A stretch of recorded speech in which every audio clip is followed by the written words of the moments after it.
Hi friends, welcome to Learn Programming in Malayalam. നമ്മുടെ ഈ ഒരു ജോബ് ഓറിയൻറ്റഡ് .NET MVC കോഴ്സിൽ ഈ ഒരു വീഡിയോയിൽ നമ്മൾ നോക്കാനായിട്ട് പോകുന്നത് ഈ ഒരു സ്റ്റുഡൻറ്റിനെ നമ്മളിവിടെ ആഡ് ചെയ്യുന്ന സമയത്ത് ആക്ച്വലി റീഡയറക്ഷൻ നടക്കും. ഇപ്പോൾ റീഡയറക്ഷൻ്റെ സമയത്ത് ഈ സേവിന് ശേഷം ഇവിടെ ഒരു സക്സസ് മെസ്സേജ് ഇവിടെ കാണിക്കുന്നു. ഓക്കെ, ഈ ഒരു മെസ്സേജ് നമ്മൾ എങ്ങനെയാണ് കാണിച്ചിരിക്കുന്നത്, ഓക്കെ, അപ്പം അതിന് വേണ്ടി യൂസ് ചെയ്തിരിക്കുന്നത് എന്താണ് എന്നൊക്കെയുള്ള കാര്യങ്ങളാണ് നമ്മൾ എക്സ്പ്ലെയിൻ ചെയ്യാനായിട്ട് പോകുന്നത്. ഓക്കെ, ഇപ്പോൾ ഇപ്പോഴും നമ്മുടെ ഡാറ്റ ബേസിലേക്കുള്ള സേവ് ആയിട്ടില്ല.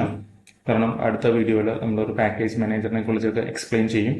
അതിനുശേഷമുള്ള വീഡിയോയിലായിരിക്കും ആക്ച്വൽ ഡാറ്റാബേസ് ലെയർ നമ്മൾ ആഡ് ചെയ്യുന്നത്. ഓക്കെ, അപ്പോൾ റിയൽ ആയിട്ടൊരു ആപ്ലിക്കേഷനിൽ നിങ്ങളൊരു ഫോം സബ്മിറ്റ് ചെയ്യുന്ന സമയത്ത് എപ്പോഴും ഒരു യൂസറിന് ഫീഡ്ബാക്ക് കൊടുക്കണം. ഓക്കെ, നിങ്ങളൊരു ഫോം സബ്മിറ്റ് ചെയ്ത് കഴിഞ്ഞാൽ അത് സക്സസ് ആയാലും അല്ലെങ്കിൽ അത് എറർ ഉണ്ടെങ്കിലും ഒക്കെ ആ ഒരു ഫീഡ്ബാക്ക് യൂസറിന് തിരിച്ചു കൊടുക്കുക എന്നുള്ളത് ഭയങ്കര ഇമ്പോർട്ടൻ്റ് ആണ്. ഓക്കെ, അപ്പോൾ അങ്ങനെ കൊടുക്കാനായിട്ടുള്ള ഒരു ബേസിക് എക്സാമ്പിൾ ആണ് നമ്മളിവിടെ ചെയ്തിരിക്കുന്നത്. ഓക്കെ, ഇവിടെ സ്റ്റുഡൻറ് ആഡ് ആവുന്ന ആക്ച്വലി ഇപ്പോൾ നടക്കുന്നില്ലെങ്കിലും നമ്മുടെ ഡാറ്റാബേസ് വരുന്ന സമയത്ത് ആ ഒരു ഇഷ്യൂ സോൾവ് ആവുന്നതാണ്. ഓക്കെ, അപ്പോൾ ഇവിടെ സ്റ്റുഡൻറ് നമ്മൾ ആഡ് ചെയ്തതിനു ശേഷം ഈ ഒരു അലേർട്ട് ബോക്സ് കാണിച്ചിരിക്കുന്നു. അപ്പോൾ ഈ അലേർട്ട് ബോക്സ് ആക്ച്വലി ബൂട്ട്സ്ട്രാപ്പിന്റെ ക്ലാസ്സസ് യൂസ് ചെയ്തിട്ടാണ് നമ്മൾ ഇപ്പോൾ ബിൽഡ് ചെയ്തിരിക്കുന്നത്. ഓക്കെ, ഇതിന്റെ ഒരു further next level of styling ഒക്കെ നമ്മൾ ബേസിക് ആയിട്ട് എഡിറ്റിന് ശേഷം ചെയ്യുന്നതാണ്. അതായത് പുതിയ ലേഔട്ട് ഒക്കെ ആഡ് ചെയ്ത് ഒരു പ്രൊഫഷണൽ ലെവൽ ഓഫ് ഇതിലേക്ക് ഈ ഒരു പ്രൊജക്റ്റ് നമ്മൾ കൊണ്ടുവരുന്നതാണ്. ഓക്കെ, അപ്പോൾ ഇത് ആക്ച്വലി ഇതിന്റെ കോഡ് ചേഞ്ച് നമുക്ക് നോക്കാം.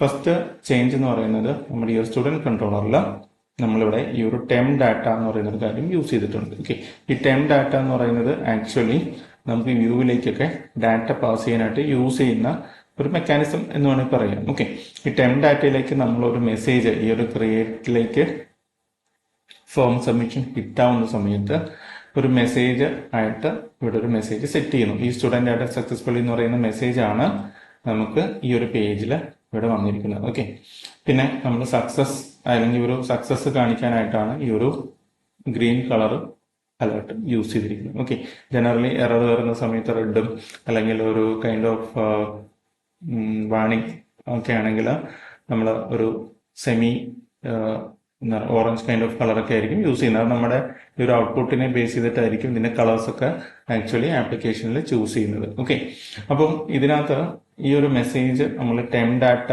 ഓഫ് മെസ്സേജ് എന്ന് പറഞ്ഞ വേരിയബിളിലേക്ക് അസൈൻ ചെയ്ത് കൊടുത്തിട്ടുണ്ട്. ഓക്കെ, ഈ കാര്യങ്ങളൊക്കെ ആക്ച്വലി നമ്മുടെ വ്യൂവിൽ ഈവൻ ആഫ്റ്റർ റീഡയറക്റ്റ് അവൈലബിൾ ആയിരിക്കും. ഓക്കെ, ഇത് നിങ്ങൾക്ക് സിമ്പിൾ ആയിട്ട് മനസ്സിലാക്കാനായിട്ട് ഇതൊരു കൈൻഡ് ഓഫ് സെഷൻ പോലെയാണ്. ഇതിലേക്ക് ഒരു ഡാറ്റ സ്റ്റോർ ചെയ്ത് കഴിഞ്ഞാൽ ആ ഒരു ഡാറ്റ ഈ പേജ് റീഡയറക്റ്റ് ആയതിനു ശേഷം നമ്മുടെ HTML അവൈലബിൾ അല്ലെങ്കിൽ ഒരു പേജിൽ അവൈലബിൾ ആയിരിക്കും. ഓക്കെ, അപ്പൊ ഇവിടെ നമ്മൾ ആഡ് ചെയ്തിരുന്ന കോഡ് എന്ന് പറയുന്നത് ഈ term data of message null അല്ലെങ്കിൽ ഈ ഒരു അലർട്ട് ബോക്സ് കാണിക്കാനായിട്ടാണ്. കാരണം ഈ ഒരു പേജ് ആദ്യം നമ്മൾ ലോഡ് ചെയ്യുന്ന സമയത്ത്, ഓക്കെ, ഇവിടെ ലോഡ് ചെയ്യുന്ന സമയത്ത് ആക്ച്വലി ഈ ഒരു അലർട്ട് ഇവിടെ ഇല്ല. ഓക്കെ, കാരണം നമ്മൾ ഫോം സബ്മിറ്റ് ചെയ്തിട്ടില്ല. ഫോം സബ്മിറ്റ് ചെയ്തതിനു ശേഷമാണ് ആക്ച്വലി എന്താണ് ക്രിയേറ്റ് പോസ്റ്റ് മെത്തേഡിനകത്താണ് നമ്മൾ ഈ ഒരു അലേർട്ട് സെൻഡ് ചെയ്യുന്നത്. ഓക്കെ, അപ്പോൾ ഇതിനകത്ത് ആക്ച്വലി ഇപ്പൊ നിങ്ങൾക്ക് ഈ ഒരു ഇതിന്റെ സ്റ്റൈലൊക്കെ ഇതൊക്കെ ബേസിക് ബൂട്ട്സ്ട്രാപ്പിന്റെ ക്ലാസ്സസ് ആണ്. ഇത് നിങ്ങൾക്ക് ചേഞ്ച് ചെയ്യാവുന്നതാണ്. ഫോർ എക്സാമ്പിൾ നമുക്ക് ഇപ്പോ കാണുന്ന ചേഞ്ച് എന്ന് പറയുന്നത് ആക്ച്വലി സ്റ്റുഡന്റ് ആഡഡ് സക്സസ്ഫുള്ളി എന്നുള്ള ഒരു മെസ്സേജ് ആണ്. ഓക്കെ, നിങ്ങൾക്ക് ഇത് ചേഞ്ച് ചെയ്ത് നോക്കാവുന്നതാണ്. ഫോർ എക്സാമ്പിൾ ഞാനിവിടെ ഒരു ഫെയിൽ മെസ്സേജ് കൊടുക്കുകയാണ്. ഓക്കെ, കാരണം നമ്മുടെ ഒരു ആപ്ലിക്കേഷനിൽ എപ്പോഴും സക്സസ് മാത്രമായിരിക്കില്ല. കാരണം ഡാറ്റാബേസിലൊക്കെ റിയൽ സിസ്റ്റത്തിൽ എന്തെങ്കിലും ഇഷ്യൂസ് ഒക്കെ വരുന്ന സമയത്തോ അല്ലെങ്കിൽ വാലിഡേഷൻസ് ഫെയിൽ ആവുന്ന സമയത്തൊക്കെ ആക്ച്വലി ആഡിങ് ഫെയിൽ ആവും. ഓക്കെ, അപ്പൊ ആഡിങ്ങും വരാം, ഫെയിൽ ആവുന്ന സിറ്റുവേഷനും രണ്ടും നമുക്ക് ആക്ച്വലി റിയൽ ആപ്ലിക്കേഷനിൽ വരാം. ഈ ഒരു സാധനം ഞാനിവിടെ ഫെയിൽഡ് കൊടുത്തേക്കാണ്. അപ്പോൾ ഈ ഫെയിൽഡ് കൊടുത്തു കഴിഞ്ഞാൽ ഇവിടെ ആക്ച്വലി അലേർട്ട് സക്സസിന് വരും നമുക്ക് യൂസ് ചെയ്യാവുന്ന ക്ലാസ് എന്ന് പറയുന്നത് അലർട്ട് ഡേഞ്ചർ ആണ്. ഓക്കെ, അലർട്ട് ഡേഞ്ചർ എന്ന് പറയുന്നത് നമുക്ക് എന്താ എറേഴ്സ് ഒക്കെ പോപ്പ് ചെയ്യുന്ന സമയത്ത് യൂസ് ചെയ്യാവുന്ന അലർട്ട് ബോക്സ് ആണ്. ഓക്കെ, അപ്പൊ നമുക്ക് ഈ ഒരു ആപ്ലിക്കേഷൻ ഒന്ന് റീസ്റ്റാർട്ട് ചെയ്ത് നോക്കാം.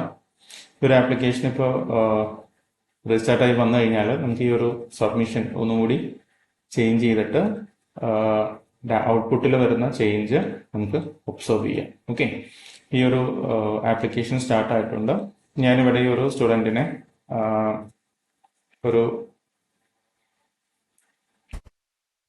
ഡമ്മി സ്റ്റുഡൻറ്റിനെ ഇവിടെ ആഡ് ചെയ്യുന്നു. ഇത് സേവ് ചെയ്തതിനു ശേഷം എനിക്കിപ്പോൾ ഒരു എറർ മെസ്സേജ് ആണ് വരുന്നത് വിത്ത് ഒരു റെഡ് കളർ ആയിട്ടുള്ള അലർട്ട് ബോക്സിൽ. ഓക്കെ, അപ്പൊ നമുക്ക് ഇതുപോലെയാണ് ആക്ച്വലി കണ്ടീഷണലി നമ്മൾ എന്താണ് ഡാറ്റ ആഡ് ചെയ്യുമ്പോൾ മെസ്സേജസ് മാറ്റുന്നത്. ഓക്കെ, അപ്പൊ ഇവിടെ അറ്റ് പ്രസന്റ് ആക്ച്വലി ഈ ഒരു സക്സസ് മാത്രമേ നമ്മൾ കാണിച്ചിട്ടുള്ളൂ, അല്ലെങ്കിൽ എറർ മാത്രമേ കാണിച്ചിട്ടുള്ളൂ.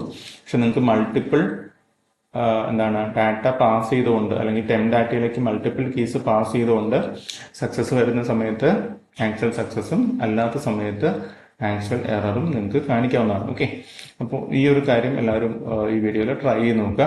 അപ്പോൾ അടുത്ത വീഡിയോയിൽ നമ്മൾ നോക്കാനായിട്ട് പോകുന്നത് നമ്മുടെ ഡാറ്റാബേസ് ക്രിയേഷന് വേണ്ടിയിട്ട് നമുക്ക് കുറച്ച് കാര്യങ്ങൾ ഇൻസ്റ്റാൾ ചെയ്യണം. ഓക്കെ, അപ്പോൾ അതിന് വേണ്ടിയിട്ട് പാക്കേജ് മാനേജർ .NET-ലെ ന്യൂഗെറ്റ് പാക്കേജ് മാനേജർ എന്താണെന്നുള്ള കാര്യമാണ്. ഓക്കെ, അപ്പോൾ അതിൽ എങ്ങനെയാണ് സാമ്പിൾ പാക്കേജ് ഇൻസ്റ്റാൾ ചെയ്യുക എന്നുള്ള കാര്യങ്ങളൊക്കെ ആയിരിക്കും നമ്മൾ അടുത്ത വീഡിയോയിൽ നോക്കുന്നത്. ഓക്കെ, അപ്പോൾ ഈ വീഡിയോയിൽ അടുത്ത സീരീസ് സ്റ്റിക്ക് ഓൺ ചെയ്യാം. നമുക്ക് അടുത്ത വീഡിയോയിൽ കാണാം.